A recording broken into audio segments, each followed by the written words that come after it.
compartilhar algo com você aqui dentro disso que eu vi e experimentei aqui. Hebreus capítulo 11, por favor.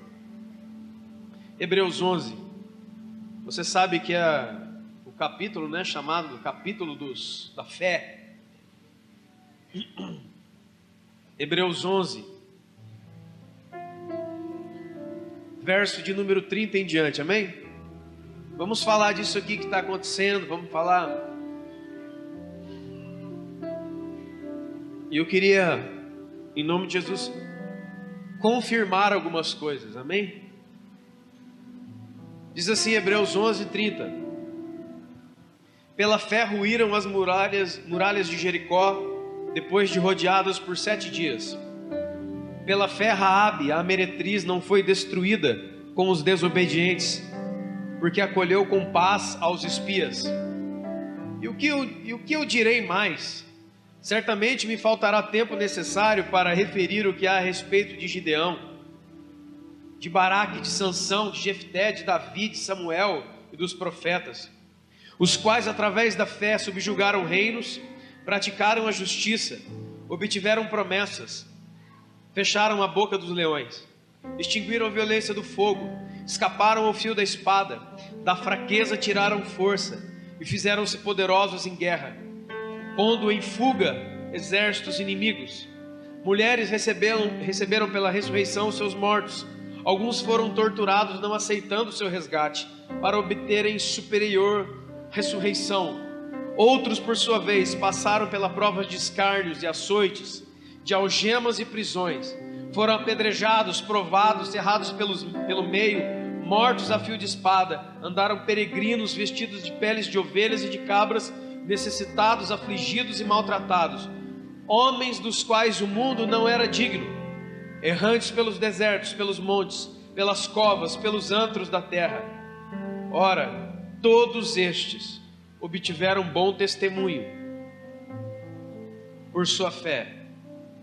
Todavia, não obtiveram a concretização da promessa, por haver Deus o Senhor provido coisa superior a nosso respeito, para que eles, sem nós, não fossem aperfeiçoados. Cara, isso aqui é violência. Primeiro porque Hebreus 11, você sabe, é o chamado capítulo que fala sobre a fé, né? Pega os 3 primeiros versículos. A fé é um firme fundamento, né? A fé é um firme fundamento das coisas que se esperam e convicção de fatos que não se veem, né? Versículo 3 diz assim que pela fé nós entendemos que os mundos foram criados pelo poder da palavra de Deus, de maneira que tudo aquilo que é visível veio a existir a partir daquilo que é invisível. Cara, eu cheguei aqui hoje, né? Na hora da bênção, né, irmão? Na hora do almoço, você vê aquele cheiro daquele altar de sacrifício subindo, né? Meu Deus. E enfim, participar de tudo isso que está acontecendo aqui no meio de vocês, por causa de Deus. E lá, depois ele fala tanto sobre esse capítulo aqui, é um dos principais capítulos da Bíblia, porque sem fé é impossível agradar a Deus. Por que sem fé é impossível agradar a Deus? Porque muitas vezes nós entendemos que fé é confiar em Deus. Quantos estão entendendo isso aí? O que é ter fé? Eu confio em Deus, né? Quantos aqui confiam em Deus? Então, fé não é confiar em Deus. Fé é conhecer a Deus. Porque você não pode confiar em quem você não... Tem várias crianças, eu tenho um menininho pequeno, você já viu ele aqui várias vezes vindo na frente. É como se entrasse uma pessoa aqui que eu não conheço e me dissesse, me dá o seu filho que eu vou levar ele lá no centro de Pouso Alegre, lá. Eu não vou entregar, irmão. Quem é pai e mãe que sabe disso, não vou. Sabe por que eu não vou confiar? Sabe por que eu não vou confiar? Porque eu não conheço. Agora, se eu conhecer, se for meu amigo, se for minha irmã, deixa eu levar o seu filho ali, como aconteceu hoje até, com o Luan lá. Deixa eu ir com ele ali. Pode ir, eu conheço. Pode ir, leva ele ali, não tem problema. Quantos podem entender isso? E conhecer a Deus não é saber sobre Deus. Não é ter a mente cheia de informação bíblica. Vocês podem entender isso? Não é ter, eu sei vários versículos, quer ver? Pum, pum, pum, pum, pum, pum. E aí eu faço, né? Eu conheço muitos versículos de cor, eu ouço muitas pregações e algo desse tipo. Então alguém entende que isso é conhecer a Deus. Não, não é. Isso é ter a cabeça cheia de informação sobre Deus. A Bíblia também, como palavra de Deus, ela não é o fim, ela é o começo. A Bíblia, irmãos, ela aponta para o relacionamento. Por isso que ela mesma fala, a letra mata, mas o Espírito... Existem inúmeras, milhares de pessoas ao redor do mundo que são sabedores da Bíblia de uma maneira incrível. Quantos estão entendendo isso? Mas eles não têm a íntima relação. A palavra conhecer na Bíblia é ter íntima relação, não é ter informações sobre alguém. Amém, irmãos? Eu posso, alguns aqui não sabem nem quem é, mas estão pela lenda, né? Alguém, Ayrton Senna da Silva? Quantos lembram do Ayrton Senna? Lembram? Pode levantar a mão. Se você tem 39 como eu, você sabe quem é Ayrton Senna. Os domingos de manhã era uma benção, cara. Todo mundo ligado no Senna. Era demais. Tem alguns aqui que não sabem nem quem é, mas não tem problema. Aí o Senna morreu, o Ayrton Senna morreu, né, no desastre. Depois de algum tempo, a fundação do Ayrton Senna lançou uma biografia, Ayrton Senna, dessa grossura aqui, ó, tamanho da Bíblia, grossura da Bíblia. O que é uma biografia? É um livro que conta a história de... Ó aqui, ó. Este livro conta a história de muitas pessoas, sendo delas o principal... Jesus Cristo, amém? Aí eu vou lá na livraria lá de Pouso Alegre, cara, eu gosto muito do Senna, me dá um livro aí do Ayrton Senna. Aí você compra e vai para sua casa e começa a ler, cara. Você vai saber quem é a mãe do Senna, quem é o pai do Senna, a cidade que o Senna nasceu, que perfume que ele gostava, qual foi o primeiro carro. Você vai saber tudo sobre ele, cara. Você vai se tornar um expert de Ayrton Senna. Todo mundo vai conversar com você e você não, cara, o Senna é isso e tal e tal. Aí alguém lá dos seus colegas faz essa pergunta para você, mas peraí, você já comeu com Ayrton Senna? Não. Você já pegou na mão do Ayrton Senna? E aí, Senna, beleza? Não.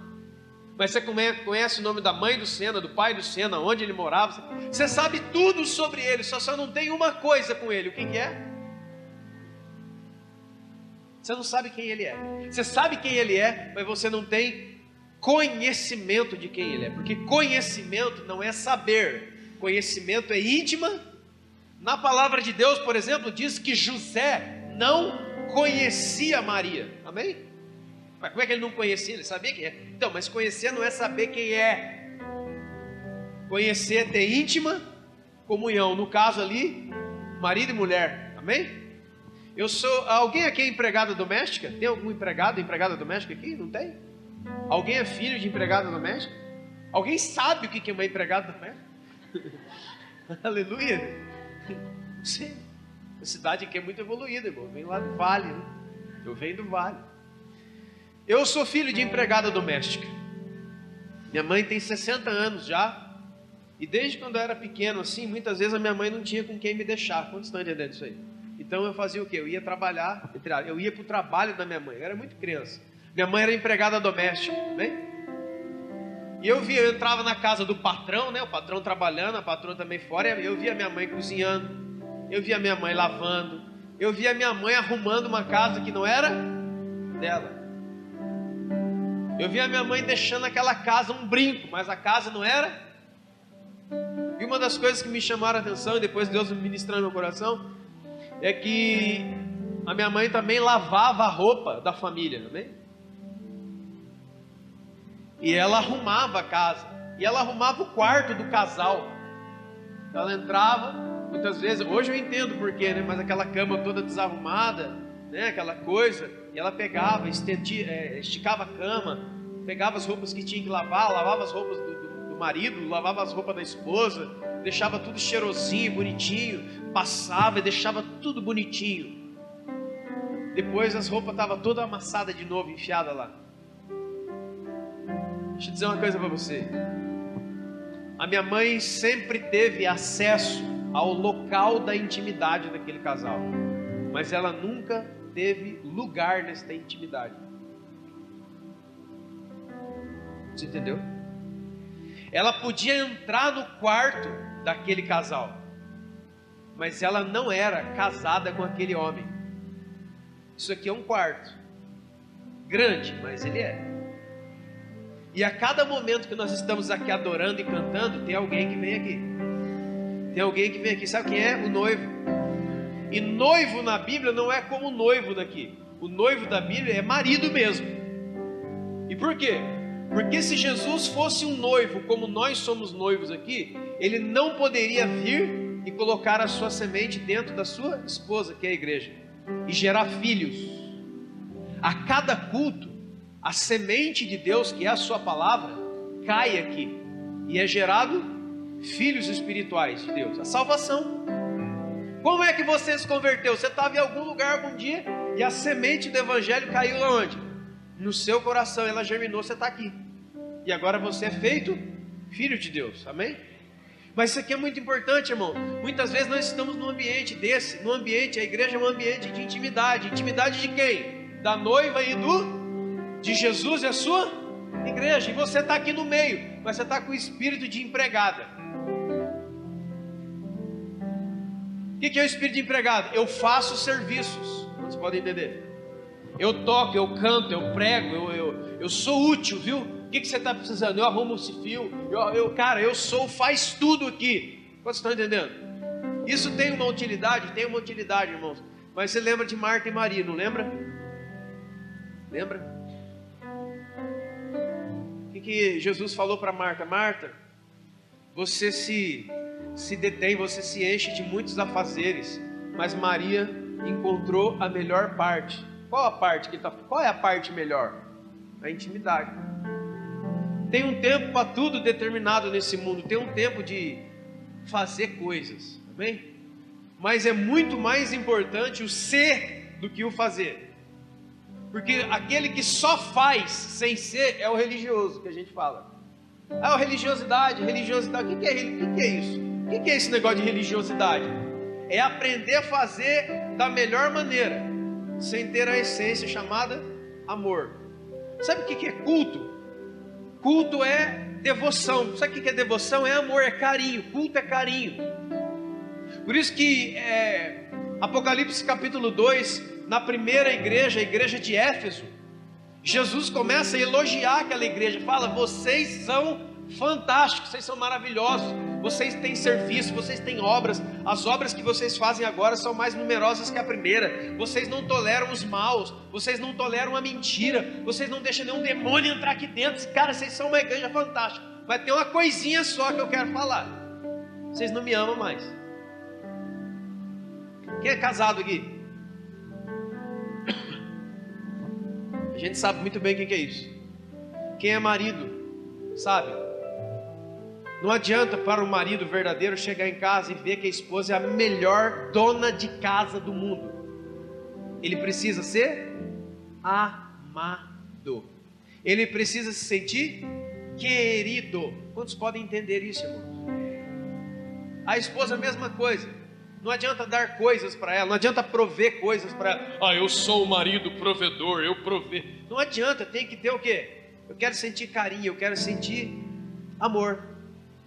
Sabe o que Jesus sempre vem buscar? Não é uma igreja que faz tudo certinho, como a igreja de Éfeso, mas uma igreja que E deixa eu dizer uma coisa para você que é verdade. Talvez muitas coisas você não faça certinho, mas se você amar Jesus, é isso que importa para Ele. Porque, irmãos, fazer certo não é fazer com santidade, e fazer errado não é fazer com pecado. Que erro é uma coisa, pecado é outra coisa. Pecado é uma ofensa direta a Deus. O erro, não. Por exemplo, o irmão toca aquela uma agora aí, agora sim de pronto. Aí ele vai sair catando nota, que nem foi agora, né? Que nem acontece com o Paulão, que não sabe tocar direito até hoje. Tantos anos veio aqui, irmão, não tem. Jesus. Os músicos vão errar as notas, correto? Mas eu garanto que se eles tiverem um coração em Deus, Deus não está nem aí para as notas erradas. Erro não é pecado. É a mesma coisa você parar nessa via que tem aqui, o melhor carro, uma Ferrari, uma Lamborghini, você vai lá no posto, bota lá gasolina azul na bichona, aquele motor, 750 cavalos, você entra dentro, a porta abre para cima, você já mata, mano. Você entra, aquele barulho, você fica doido. Aí você sai cantando pneu assim, em direção à Poços de Caldas, lá, some, cara. 300 milhões por hora, você está lá dentro do carro do Batman, você está sentindo. Só que tem um problema, era para lá. Nós podemos ter o melhor carro, a melhor gasolina, a melhor estrada, mas se estivermos na direção errada, quantos podem entender, irmão? A gente pode ter os melhores pregadores, os melhores oradores, a melhor banda, o melhor instrumento, o melhor não é isso. O melhor é aqui. Quantos podem entender isso? Porque senão a gente se transforma numa empregada religiosa. Eu faço tudo. Nós já aprendemos, irmãos. Eu não vim aqui para pregar. Eu vim aqui para ficar aí com a turma. Eu vim aí para a turma cuidar um pouco dos meus filhos, passar um pouco para a Dani lá cuidar, pegar no colo, a turma pegar que eu não aguento mais. O braço está falhando, né? Eu quero muito que os turma achem meu filho bonito para ficar meia hora com cada um. Eu vim poder adorar o Senhor. Mas olha só.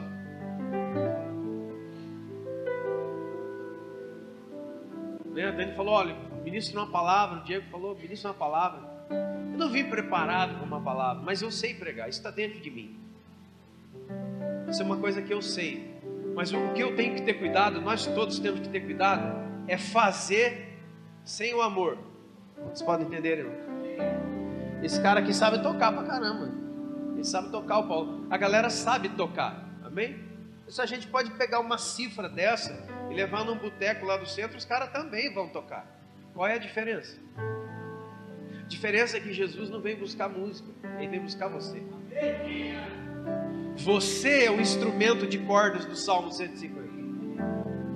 Eu sou instrumento de cordas? Você não sabe que tem 2 cordas aqui, ó? As suas cordas vocais aqui, ó. Jesus não vem atrás do seu talento. Jesus não vem atrás dos seus dons e das suas habilidades. Jesus vem atrás de você. Ele ama você. Por isso, no reino de Deus, na igreja, ninguém pode se sentir mais e menos. Eu não estou fazendo isso. Eu estou aqui, estou me sentindo, sabe? Faz 3 meses que eu estou nesse ministério, 4 meses. Dani, eu queria, sabe? Eu estou com bichão. Eu quero ser usado para alguma coisa. Irmã, quem é esposa? Esposa, levanta a mão. Esposa. Qual é a esposa aqui que gosta de ser usada pelo seu marido? Levanta a mão, meu irmão. Quanto mais você pede para ser usado por Jesus, Ele vai deixar você aí. Porque Ele não quer te usar. Ele quer se manifestar através de você. Amém? Glória a Deus. Como é que Ele vai te usar? Mas isso aí está escrito na Bíblia. Lógico, no Antigo Pacto, Malaquias para trás está escrito um monte de coisa. Você quer ver um salmo bonito? Eleva os meus olhos para os montes, de onde virá o socorro. Olha que coisa linda. Lindo. Então, mas isso aí já passou. Não tem mais ninguém em cima do monte. Tem alguém aqui, ó. Quando Davi falou isso, o Espírito Santo o visitava. O Espírito Santo o enchia e saía dele. Era um antigo pacto. Mas agora, no novo pacto em Cristo Jesus, o Espírito Santo vem habitar. Essa canção maravilhosa que você está cantando aqui. Como é que é? Eu quero ser a sua casa, eu sou a sua casa. Minha casa, minha vida, né? É isso aí. É bíblico. Minha casa, minha vida é bíblica. É isso aí. Bíblico. Eu te provo isso aí. Sabe o que é tão louco, irmãos? Que aqui na terra, aqui, eu sou a casa de Deus, mas no Espírito é Ele que é minha casa. Porque a Bíblia diz que aqui eu sou o templo dele, mas lá eu estou sentado dentro dele, nas regiões espirituais. De maneira que alguém está aqui olhando para você, ele tem que ver quem? Jesus. E quando lá, eu tenho medo, fizeram a macumba perto de casa, os demônios, então, irmão, não tenha medo de demônio, eles não estão vendo mais você está sentado dentro de Deus, a sua vida está em Deus e oculta não é oculta com Cristo, com eu e Ele, não, é em Cristo, é aqui dentro. Amém? Aí você vai lendo Hebreus, cara, que caras fantásticos. Davi, da hora. Sansão, Baraque, Jefté, Elias, cara fazia coisas sobrenaturais, cara, que coisa. Nenhum deles alcançou o que é realidade para você. Deixa eu falar uma coisa que pode parecer estranha, mas eu estou pelo Espírito. Pare de querer ser como Davi. Pare de querer ser como João Batista. Porque Jesus falou assim, preste atenção, sobre João. Quando perguntaram para Jesus sobre João Batista, ele falou assim, Jesus falou assim, dos nascidos de mulher não tem ninguém maior que, mas no reino de Deus, o menor é maior que ele. O que é o nascido de mulher? É o nascido da carne. Mas o que a Bíblia diz? Que aqueles que nasceram de Deus não nasceram da vontade do varão e nem da carne, mas nasceram a nossa vigência superior. Isso aqui é um cara fantástico. Vamos falar de Simeão. Simeão era um sacerdote que viveu a vida inteira na porta do templo. Pensa num cara a vida inteira esperando um momento. Ele passou a vida inteira na porta do templo. Até um dia que ele viu assim entrando pelo lado Maria, José e um bebezinho no colo. Pensa o cara quase virou um foguete e foi para a lua. Aí ele falou, para, pelo amor de Deus, para tudo. Deixa eu pegar esse bebezinho. Lembra disso aí?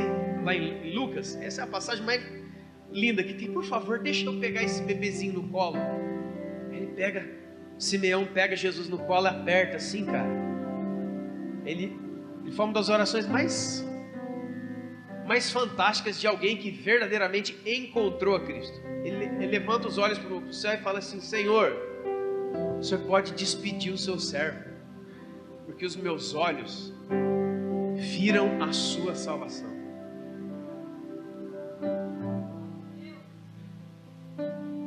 E esse que ele pegou no colo mora dentro de você.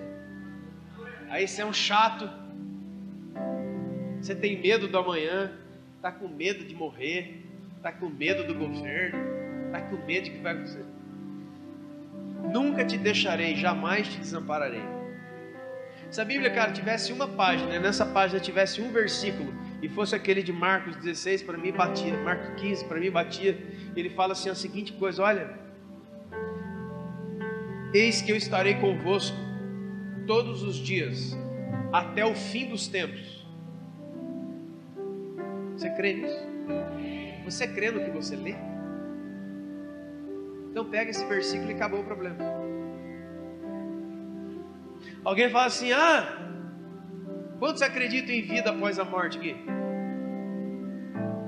Ninguém? Existe vida após a morte? Primeiro, não. Porque ou você encontra a vida agora, ou senão você não vai encontrar depois. E a outra coisa, existe vida após a morte. Só existe vida após a morte. Se o seu eu não morrer e você não nascer de novo da água do Espírito, você está morto para sempre. Então deixa eu te falar, tudo isso desses homens fantásticos que foram apresentados aqui, homens dos quais o mundo não era digno, viviam de uma promessa que só foi concretizada agora. E ela se chama Jesus Cristo. O caminho, a verdade e a vida. A vida é muito diferente de existência. Vida e existência são duas coisas totalmente diferentes. A grande maioria das pessoas existe porque ele tem uma vida biológica, mas ele não tem vida no espírito, ele está morto. Ele está morto. A Bíblia fala de quatro pronomes. O Diego falou grego, então eu vou falar grego também. 4 coisas aqui. A Bíblia fala de vida. Aqui no português está tudo vida, mas no original você vai ver o primeiro tipo de vida, vida bios, de biológica. Todo mundo é vivo biologicamente. Depois tem a vida psique, que é a mente, a inteligência. É aquilo que o Diego estava falando agora há pouco. As palavras que Jesus falou assim: as palavras que eu lhe dou não são 5 palavras de estudo, são palavras que são espírito e vida. Não são palavras para amontoar um monte de informações sobre Jesus. Tem gente que acha que a Bíblia é Jesus. Não, a Bíblia é Jesus. Não, a Bíblia não é Jesus. A Bíblia aponta para Jesus. Porque você pode ler, como eu falei, ler, reler e saber versículos de cor e não ter íntima comunhão e nem íntima ligação com Ele. Você sabe sobre Ele, mas você não o conhece. Vocês podem, irmão, deixa eu dizer uma coisa para você. Se isso não entrar no seu espírito, você vai passar a sua vida toda dentro da igreja, sabendo tudo sobre Jesus, mas você não vai conhecê-lo. Você vai ver um auê dentro da igreja, cara, que daqui a pouco o vento vai tocar você, que uma hora fica insuportável. Cara, o que esses caras estão fazendo? Por que essa turma está gritando? Por que aquele cara está chorando? Por que eu não sinto nada? Quando você tiver esse questionamento aí na vida, eu já. Quantos já foram em um restaurante aqui na vida? Pizzaria, coisa assim. Você chega lá, né, com a sua esposa, com a sua família, com a galera da igreja. Tem um cara bem educado do lado, né, vestido, um negócio na mão. Como é que é o nome daquele negócio lá? Cardápio, né? Aí ele chega lá com o cardápio na mão, não sei o que é, depois devolve, entrega ali, né, para a senhora pode ler o cardápio, abre aí, por favor. E aí faz um teatrinho aí comigo, em nome de Jesus. Meu irmão, quem não vem preparado para pregar, vai inventando, né? Aleluia. Glória a Deus. Aí, ó, ela está lendo o cardápio. E eu estou paradinho aqui do lado, aqui, ó, esperando ela fazer o quê? Aí já dá 10 para meia-noite, é meia-noite, eu não aguento mais, minha senhora. Infelizmente, nós vamos. Muito obrigado. Deixa eu fazer uma pergunta para você. Faz sentido isso? Não, né? Então por que a gente faz isso aqui? Olha o cardápio aqui, ó.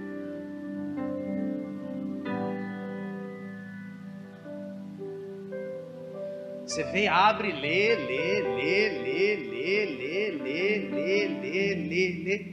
e não pede para provar nada.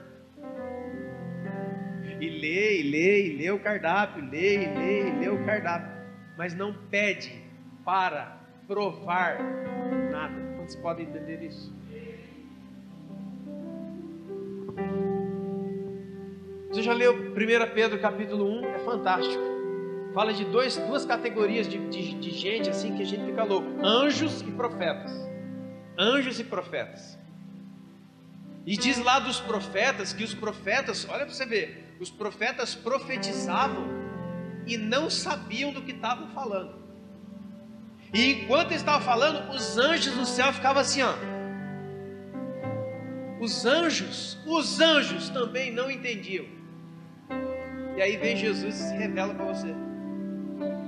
Aquilo que os profetas não sabiam e o que os anjos anelavam, desejavam entender, foi revelado a você na pessoa de Jesus. É aí que você está. Você não está mais na época de Moisés. Vamos queimar um cordeiro para Jesus. Você não está mais na época de Noé, nem nada dessas coisas. É Cristo em nós, a esperança da glória. Não é Cristo com a gente, é em nós.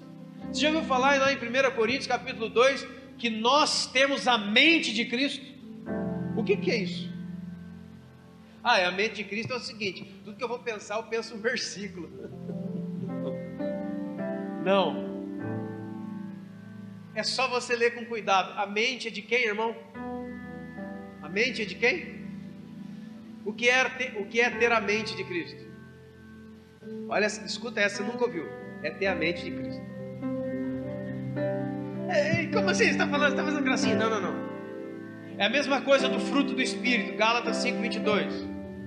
Porque o fruto do Espírito é amor, alegria, paz, longanimidade, benignidade, mansidão e domínio próprio. Contra essas coisas não há lei. O fruto é de quem? O fruto é de quem? O Espírito Santo falha. Se o Espírito de Deus habita em você, o fruto é dele em você. Você vai frutificar porque é dele. Não vai ter falha. Assim como a mente de Cristo não é dois pensamentos conversando dentro da sua cabeça, amém, irmãos? É um pensamento que tomou controle da sua vida. 1 Coríntios capítulo 6, o apóstolo Paulo fala assim, aquele que se une com a prostituta é um corpo com ela, mas aquele que se une ao Senhor é um espírito. Não são dois espíritos, é um. Sabe o que é isso? É aquilo que Jesus falou em João 17, Pai, eu quero fazer um pedido, que eles sejam um, como eu e tu somos, para que o mundo conheça que eu em ti, tu em mim e nós neles. Cara, só essa aqui, antigamente eu bebia muita cachaça e cerveja, mas nunca fiquei tão louco, que isso aqui é forte demais para nossa mente captar. Mas não é para nossa mente captar, é para o seu espírito receber e é para crer. É para crer. A gente muitas vezes entende tudo na perspectiva da antiga aliança, né? Essa canção, estava cantando aqui, tu és santo, santo, santo, santo. Você viu que lá em 1 Pedro diz assim, né? Uma coisa que dizia lá em Deuteronômio: sedes santos como eu. Quando você lê isso, o que vem na sua cabeça? Seja sincero. Pense, seja sincero. Porque se você não for sincero, quando você lê este versículo, seja santo porque eu sou santo, o que é que vem na nossa cabeça? Diego estava falando de libertar das estruturas de morte, dos túmulos. Cara, isso é tremendo, poderoso. Aqui tem um monte de gente morto.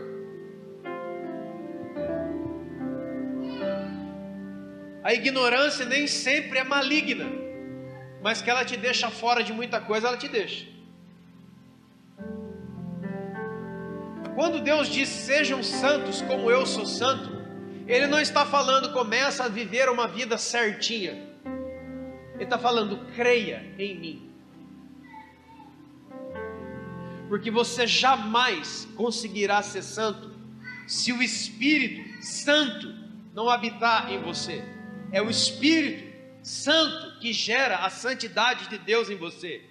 Não é mudar de roupa, não é comprar uma camisa escrito Jesus, não é ficar andando assim, e aí irmão, beleza? Não faço mais assim, porque assim não é de Deus. Agora é assim, paz do Senhor, varão, ô glória, mistério. Não pode falar assim, e aí meu irmão, queridão, e aí cara, como é que tá? Não, aí é coisa do mundo. E gíria, coisa rara. Paz do Senhor, aleluia. Solta agora, solta. Por favor, irmão, não estou fazendo crítica a pessoas que fazem isso, amém? Eu não estou dizendo isso.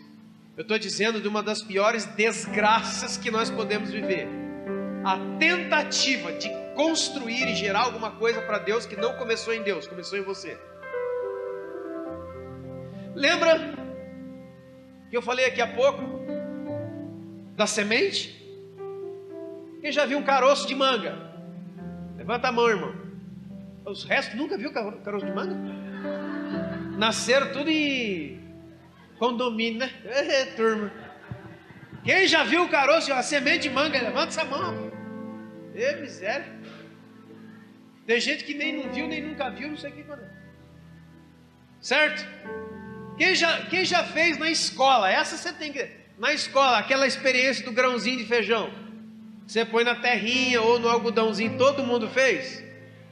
Quando você fala, a professora vai lá pega o grãozinho de feijão, o grãozinho de milho, ponha lá no algodãozinho com água, na terrinha com água, e no outro dia você vai ver um milagre. Deixa eu fazer uma pergunta. Se você pega um grão de milho, que é uma semente, um grão de feijão, ou um caroço de manga, né, 3 sementes aí, e enterra, e põe água lá, o que é que você espera colher? Diga para mim. Você colocou manga, você espera colher o quê?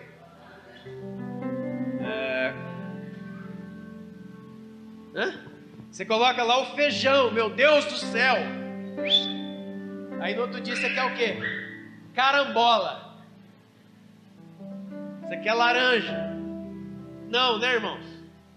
Você planta lá uma semente de limão, porque um dia você quer colher o quê? Quando Deus plantou uma semente na terra chamada Jesus Cristo, porque Ele é a semente que caiu na terra, morreu, porque se a semente que cai na terra não morrer, fica ela só, mas se ela morrer, ela dá muito. Se Deus o Pai plantou uma semente na terra, chamada Jesus Cristo, o que é que o Pai espera colher? Hein? Você plantou manga, você quer o quê? Você plantou Cristo, você quer o quê? Jesus, Deus, o Pai, não quer nada de você. Ele quer colher o Cristo que Ele plantou em você. Aleluia! Amém? É isso que a religiosidade é desgraçada na nossa vida. Ela quer que a gente comece a dar coisas para Deus que Deus nunca quis. Ele não plantou isso. A semente se chama Jesus Cristo. A boa terra, lembra da parábola do semeador? O semeador saiu a semear. Quem é o semeador? É o Pai. Quem é a boa semente? A palavra do reino. O que é a terra? Os nossos. Então Jesus Cristo, através da palavra, foi plantada no seu coração. Aí você está aqui na igreja, aleluia, nasceu de novo. Aí Deus vem. O que é que Deus vem fazer nesse culto? Ver você? Ver as coisas que você deve não ver, filha, as novas músicas que você tocou agora, a nova pregação, o novo telhado, essas coisas. Não, Ele vem buscar o fruto daquilo que Ele plantou. O Pai vem buscar Jesus em você. O que é adorar a Deus? Adorar não é cantar, adorar não é ajoelhar, ficar de pé. Adorar é devolver a Deus o que Ele plantou. Quando o Diego estava falando a respeito da palavra profética que recebeu, a respeito do leão dentro,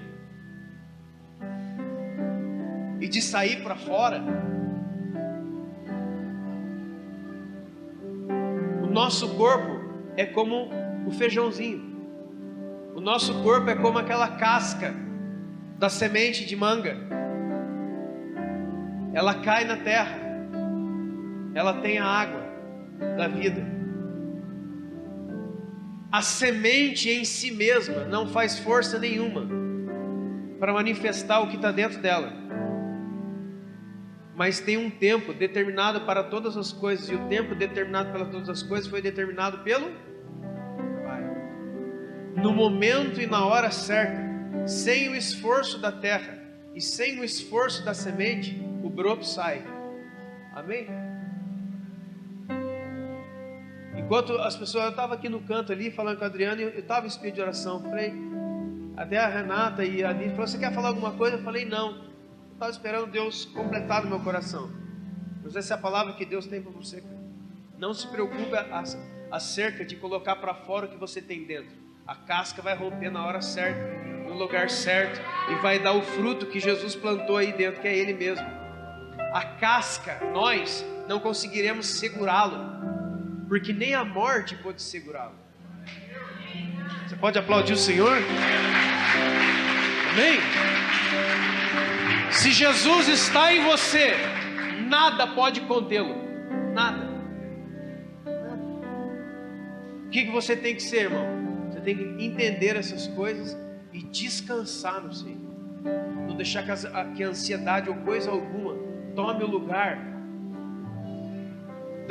do descanso. Agora há pouco meu filho estava ali fazendo as bagunças dele, daqui a pouco uma irmã abençoada trouxe um colchãozinho. A hora que ele viu, já foi andando de lado assim, ó. Sabe que andando de lado, puf, deitou, irmão. 5 segundos ele, pum. Nós não somos daqui, né? Assim, é um local estranho, assim, humanamente falando. As pessoas também são. Mas você viu que a criança se sente em casa, ele vem, ele vai se deixar, ele derruba tudo que ele dormiu ali como se estivesse na cama dele em casa, porque ele sabe de alguma maneira que ele está em casa. Mas ele é uma criancinha, ele tem 1 ano e 2 meses, ele não tem o seu saber desenvolvido, mas o espírito dele é igualzinho o meu. Não existe espírito de criança, espírito de adulto. Existe um espírito. Procura na Bíblia você ver se acha isso aí. Não existe. A questão da maturidade, essas coisas, ela se desenvolve na nossa alma, não no espírito. O espírito está pronto, mas a carne é... Alguém diz, nossa, mas a carne é fraca, então. Mas eu não vivo da carne. Se a carne quiser ser fraca, sai dela. E aí, campeão, chega aí, cara.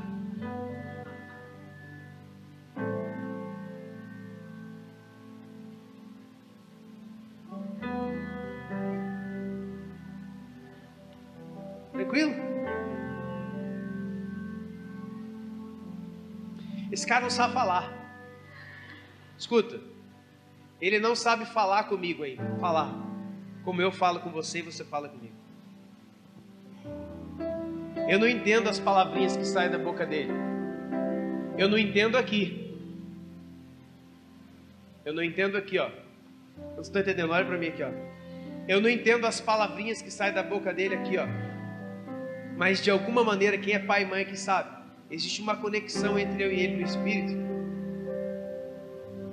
que ele se comunica comigo em níveis maiores. Quantos estão entendendo? Quem é pai e mãe aqui, né? Você pega um bichinho desse, agora até deu uma melhorada, mas quando nasceu, tem criança recém-nascida. Criança recém-nascida faz o que, irmão? Chora. Pode falar aquele negócio aqui? Aqui pode, depois vai embora. Chora e faz cocô, irmão. Chora e caga. Não, desculpa. Chora e defeca. Para não ofender a igreja aqui. Ele só faz isso, certo? Deixa eu fazer uma pergunta. Irmão, que utilidade ele tem para mim? Que utilidade um recém-nascido tem para mim? Nenhuma. Estou falando de utilidade, certo? Só que é o seguinte: você pega um adulto aqui, quem tem filho aí com 18 anos, 19? Só tem? Quantos anos tem seu filho? O mais novo tem 18. Como é que é o seu nome, irmã? Ela está trabalhando no teatro comigo aqui, irmão. Aleluia. Eu vou pegar só que ela. Como é que é? Adriana, né? Eliana. A irmã Eliana aqui, ó. A irmã Eliana dos dedinhos, né? Eliana e companhia. Aleluia. Então ela está aqui. Olha aqui, presta atenção. Eu estou dando exemplos bobos. Eu estou dando esse que eu não vim preparado para pregar. Deus está mandando. Eu estou falando dos meus filhos, falando das coisas. Hein? Oi, mãe. Oi, pai. Lembra que, né? Aleluia. Cara, você não vai fazer isso não. Você tem que me recompensar disso aí. O que eu estava falando? Da irmã Eliana. Você tem um filho de 18 anos? Deixa eu fazer uma pergunta para você. Preste atenção, irmão. Você... é meio estranho, né? Mas você iria lá no banheiro da sua casa e... Seu filho está aí? Cadê seu filho? Está aí? Então tá bom. Tá aí? Ei, aleluia! Vamos aplaudir o Senhor, está aí, aleluia! Tá lá, irmão. É só brincadeira, hein? É só... Como é que é o teu nome, fera? Pedro? Ih, rapaz, tem que a espada para cortar a orelha. Mas esse Pedro já está convertido, em nome de Jesus. Aleluia. Perguntar aqui para irmã, você entra talvez entraria no banheiro e pegaria a cueca lá do Pedro? Com aquela freada, né? Com aquele cocô dentro dela. Você falaria o quê? Pedro, que negócio é esse, cara? Você tem grandão, não é? Mas quando Pedro era desse tamanhinho, ele fazia cocô até aqui perto da cabeça. Aqui. Quem é pai e mãe aqui sabe, né? A fralda aperta, às vezes você pega, vê uns negócios, parece o alien. A costa do moleque tá verde. Mas a mãe e o pai falam o quê? Ai, que bonitinho, tá fedendo. Mas a mãe e o pai falam o quê? Ele fica assim, ó, aquela de cocô, velho. Você fica, ai, que lindinho. Você pega lá o lencinho, você limpa a bundinha dele. Aí você tá limpando na última, ele dá aquele jato de novo. Faz xixi. E cara, quanto mais porcaria ele faz, a mãe e o pai não perdem aquele negócio. Mas é tão bonito, mas é tão bonito. Você está entendendo? Você está entendendo o que Deus está falando para você? Você acha que eu estou falando brincadeiras, expondo a vida do Pedro? Não. O que Deus é de você? Seja sincero. Seja sincero. Você acha que eu e o Diego realmente somos pessoas que existem e nós estamos ajudando? Mas cara, se não fosse você em Pouso Alegre, acabava o mundo. Ah, não, Deus, olha, fosse eu lá em vida, você acha? A palavra de Deus diz que nós somos chamados de cooperadores, ajudadores de alguém que está fazendo. Lembra? A obra é de Deus. Deus está fazendo a sua obra. Ele nos chama para ajudar.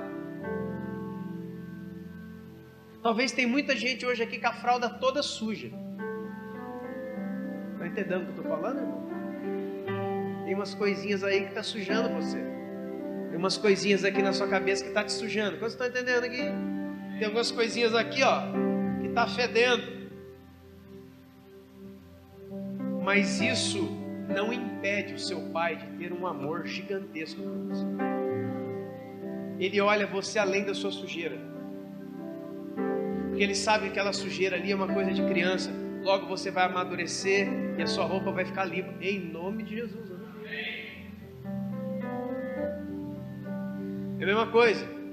Diego lá com o carrão dele. Um dia eu vou ter um desse. Em nome de Jesus.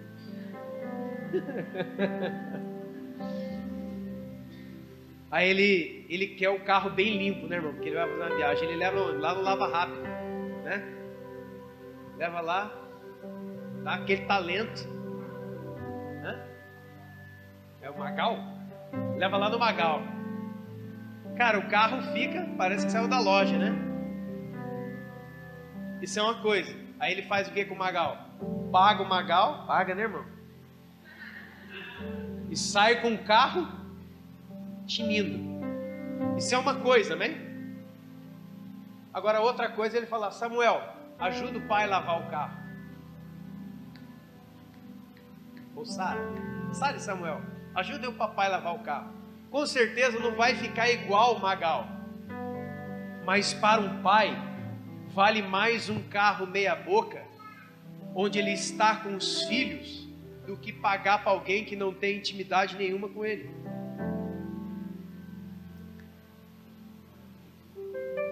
É isso que é isso aqui, cara. A gente tem que entrar por aquelas portas ali, como o Diego falou, desarmado, com a mão baixa no que diz respeito às armas, e a mão levantada no que diz respeito à rendição. Senhor, eu me rendo a Ti. Eu não vim aqui com um monte de coisa, Senhor. Eu quero estar em Ti, o Senhor em mim, eu em Ti, você em mim. É simples assim, é maravilhoso. Eu não vou olhar mais para os montes, porque não tem mais ninguém no monte. Ele mora dentro de mim e eu moro dentro dele.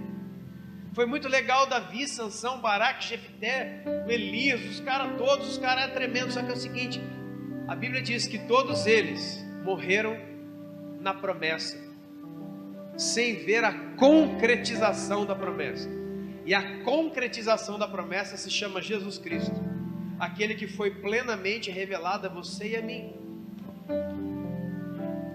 Aquele que mora dentro de você, ele não vem visitar mais, agora ele mora. Quantos já receberam parente em casa? Aqui, ó, não, vou usar o meu exemplo de novo. Né, vim aqui, não sei nem na casa de quem que eu vou ficar um pouco lá, um pouco aqui.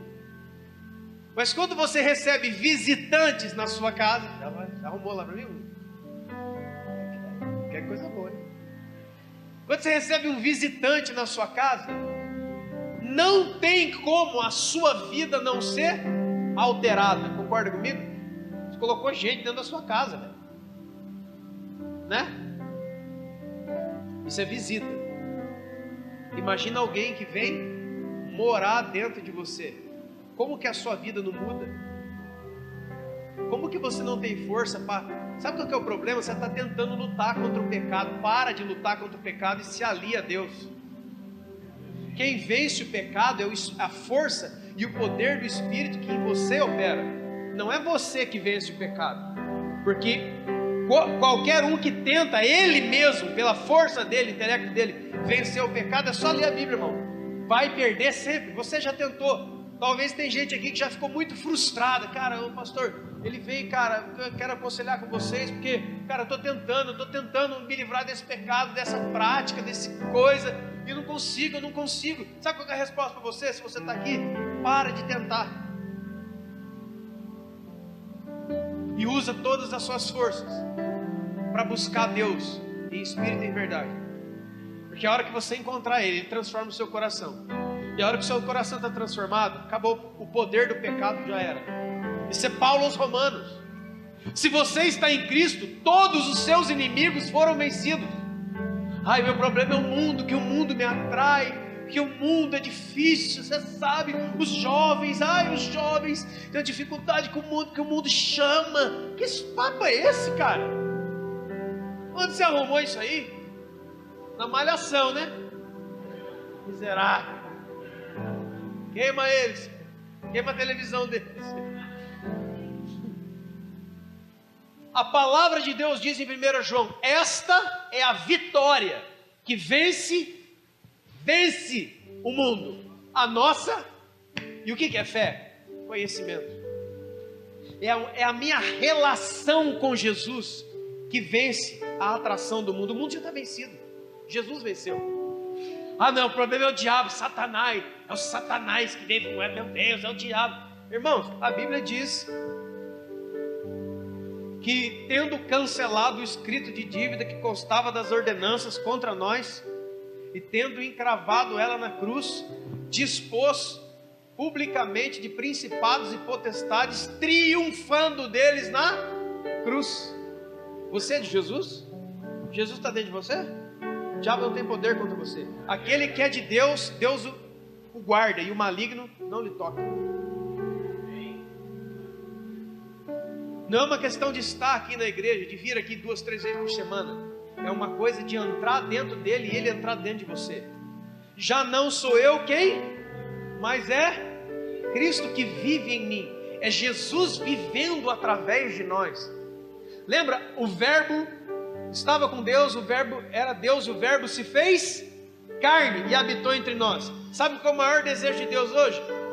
É se fazer carne de novo. Aí o que você está falando? Jesus vai voltar em carne? Não. Jesus volta, escute bem isso, está gravando isso aí. Jesus volta em carne todas as vezes que Ele habita em você, porque Ele usa o seu corpo para se movimentar, Ele usa a sua boca para falar, Ele usa a sua mão para tocar, Ele usa as suas pernas para ir.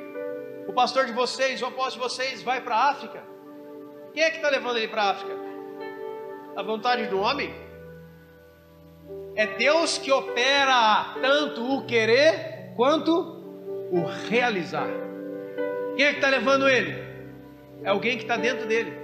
É Jesus que quer ir voltar. Não é o Diego que quer, ou eu quero, ou alguém que quer, mas é o Jesus que está dentro dele, que determinou: eu vou voltar lá, eu quero fazer coisas lá, e como eu estou dentro dele, ele vai me levar. Cara, é isso que é justamente o sentimento que eu estou falando aqui. Parece que vai fazendo um negócio dentro da gente. Dá vontade de você sair quebrando cadeira e arrebentando tudo. Não faz isso não, irmão, é caro. Se coloque de pé.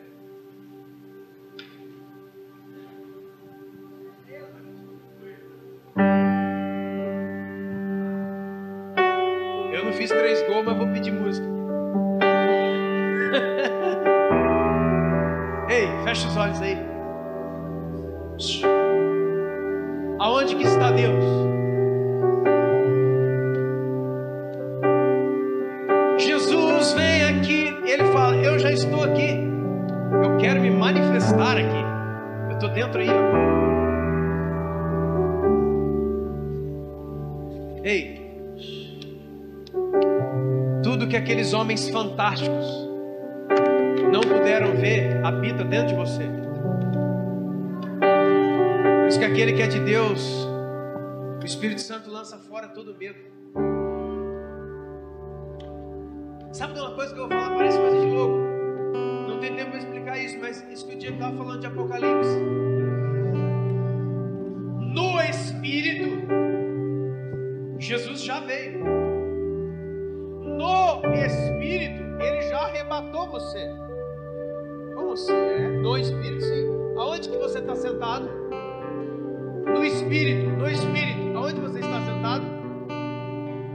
Nas regiões celestiais em Cristo Jesus, acima de todo principado e potestade. Você está sentado na glória. Aonde é que está sentado Jesus? Jesus está sentado à destra da majestade e das alturas. Aonde é que você, no Espírito, está sentado? Você está sentado em Cristo. Você está sentado com Cristo. Você está sentado em Cristo.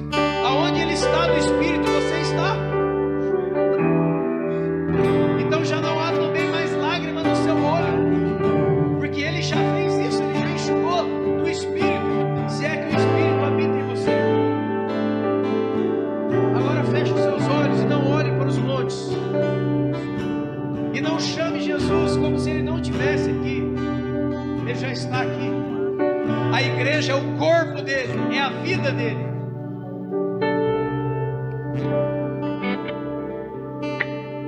Quando Saulo estava no caminho de Damasco, Jesus apareceu para ele, uma luz.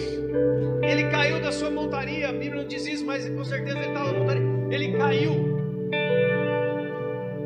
E ele pergunta assim: quem és tu, Senhor? Aquela luz.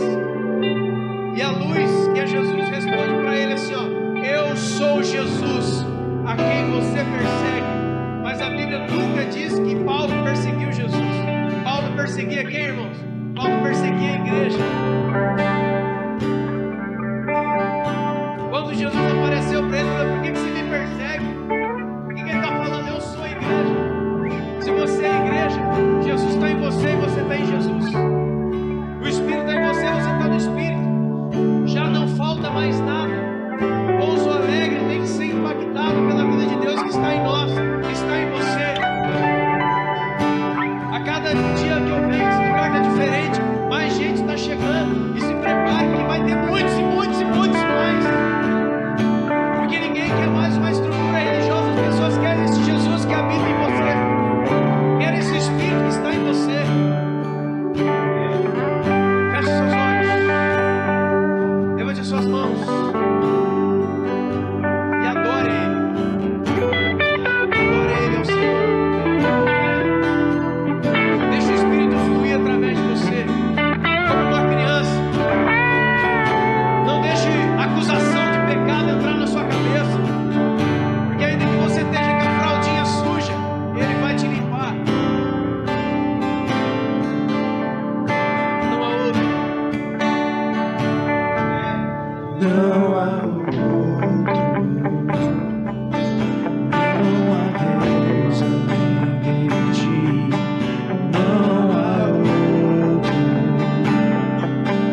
ti, não há outro, Senhor.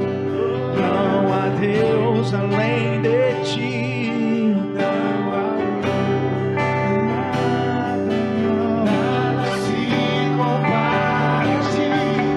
Todo joelho se dobrará e toda língua confessará que só tu és o Senhor, só tu és o Senhor.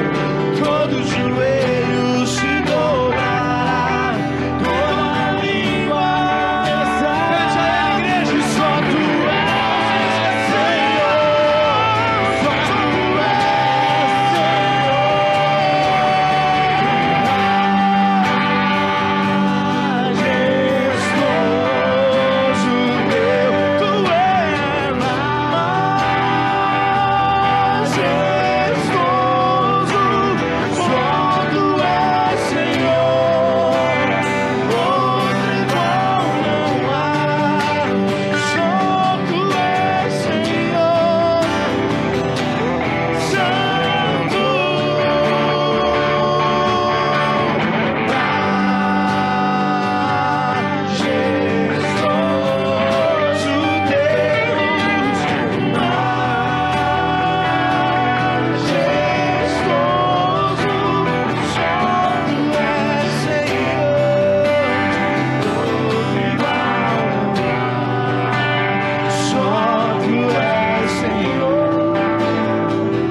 Deus não vive de memórias. Filho de Deus não vive de memórias. Ah, mas tem um versículo: quero trazer à memória aquilo que me dá esperança. Lê direito. Lê direito. A esperança para nós está para onde? Para frente ou para trás? Pensa. A nossa memória não é a memória da mente, é a memória do Espírito. Ela quer trazer à memória aquilo que está no meu futuro. É coisa de doido. Porque a esperança é esperar por algo que não aconteceu. Ou seja, ela ainda está para... Como que você traz à memória algo que está na frente e não aconteceu? Pensa. Mas tem muitas pessoas se guiando pela memória e não pela fé. A fé traz a existência do invisível para o visível. Hebreus 11:3, amém? Deixa Deus ministrar isso no seu coração, em nome de Jesus. Muitas pessoas se guiando por memórias, pessoas frustradas, pessoas que ainda não se lançaram, pessoas que têm visto a cachoeira do Espírito que tem aqui nesse lugar, e tem mesmo. Eu não estou falando isso por causa que o Diego é meu amigo, meu irmão, não, porque ele me conhece. Eu não vim aqui, como alguns pregadores, ficar fazendo gracinha na igreja que ele está, e ele vai lá fazer gracinha na minha. Quem me conhece aqui, ele sabe. Mas tem uma mesa farta aqui, não é aquela lá. Mas como foi dito, precisa ter fome e sede.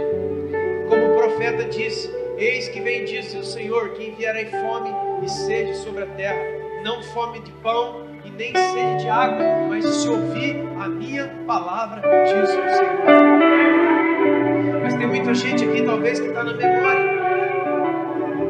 Então você vê a palavra, você vê o Espírito, você vê o mover, e você não consegue pela fé trazer do invisível para o visível. Você vai na memória, você lembra da sua vida, das coisas que você passou, das coisas que te fizeram, dos sofrimentos e marcas, de traumas que você tem, de gente que abusou de você na igreja, de gente que abusou de você religiosamente, você tem um pé atrás com tudo, de palavras que estão dentro da sua cabeça, que o marido lançou, que a esposa, que a tua mãe. sabe, uma mente cheia de memórias ruins, e isso tem travado Deus fluir como um rio através de você, como uma fonte a jorrar pela vida eterna. Vocês podem entender isso? Recebe no seu espírito, não se preocupe com o que está passando pelo entendimento, não. Por isso que Deus é maravilhoso, fez a oração em língua, ela não passa pelo nosso entendimento, aí você já trava sozinho. Aleluia. Feche seus olhos, não. Deus quer te ensinar nessa noite aqui, agora, nesse momento, a viver pela fé. Por isso que a Bíblia diz, o meu justo viverá da fé. Não está falando, eu vou largar o trabalho e viver de pregando. Não é isso não. O meu justo, aquele que é justificado, ele vive, ele crê que ele é justificado. Por isso ele tem vida dele mesmo. Mas talvez você é uma pessoa que está aqui, um homem, uma mulher, e não deixa uma das piores cadeias segurar você agora, não. Tem muita gente que está preso na reputação evangélica religiosa. Se eu for lá na frente, o que vão pensar de mim? E eu prefiro viver a minha vida inteira preso. Eu prefiro viver a minha vida inteira podre por dentro, vendo as pessoas comerem, vendo as pessoas beberem, vendo espíritos movendo essas criançadas, e eu fico de longe, como alguém que acha que só deve comer migalhas. Querido, você não é como aquela mulher que comeu migalha da mesa do dono. Você é filho, você pode se sentar à mesa e comer pão. Deus está querendo quebrar os grilhões do ontem. Deus te chama para aquilo que Ele tem ainda.